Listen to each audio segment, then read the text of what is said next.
আজকে আমি বানাবো নিরামিষ লাউ শাক বড়ি দিয়ে।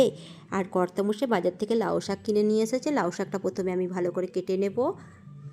আঁশগুলো ছাড়িয়ে লাউ শাক কাটাও হয়ে গেছে, আর পাতাগুলোও সব ভালো ছিল বলে সব পাতাগুলোই আমি নিয়ে নিয়েছি। আর সবজি কেটে নিয়েছি, দেখো বাড়িতে যা ছিল তাই দিয়ে দিলাম। আলু, গাজর আর পেঁপে দিয়ে দিয়েছি। এবার একটা কড়াই বসিয়ে দিয়েছি, কড়াইয়ের মধ্যে তেল দিয়ে দিলাম। তেলটা গরম হয়ে গেলেই আমি বড়ি কটা দিয়ে দেবো।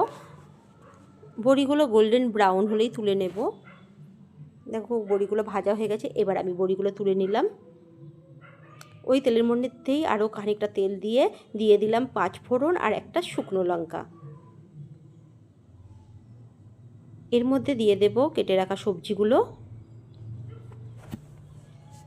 আর লাউ শাক খেতে বেশ ভালো লাগে, কুমড়ো শাক, লাউ শাক, এই শাকগুলো বেশ খেতে ভালো লাগে। আর এই সবজিগুলো আমি কিছুক্ষণ নাড়াচাড়া করে নিচ্ছি, নিয়ে দিয়ে দেব লাউ শাকটা।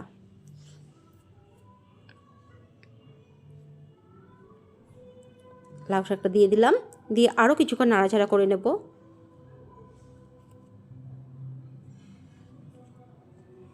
আমার তো বেশ ভালো লাগে লাউ শাক খেতে, আর বড়ি দিয়ে তো অসাধারণ হয়।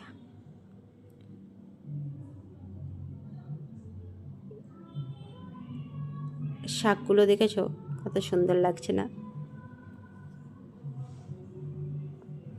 এবার দিয়ে দেব স্বাদ মতো নুন। লাউ শাক থেকে তো একটু জল বেরোয়, জল বেরিয়েছে একটু, আর দিয়ে দিলাম নুন, হলুদ গুঁড়ো, জিরে গুঁড়ো আর ধনে গুঁড়ো দিয়ে দিলাম। হলুদ গুঁড়োটা দিয়ে দিলাম, দিয়ে আরও কিছুক্ষণ নাড়াচাড়া করে নেব।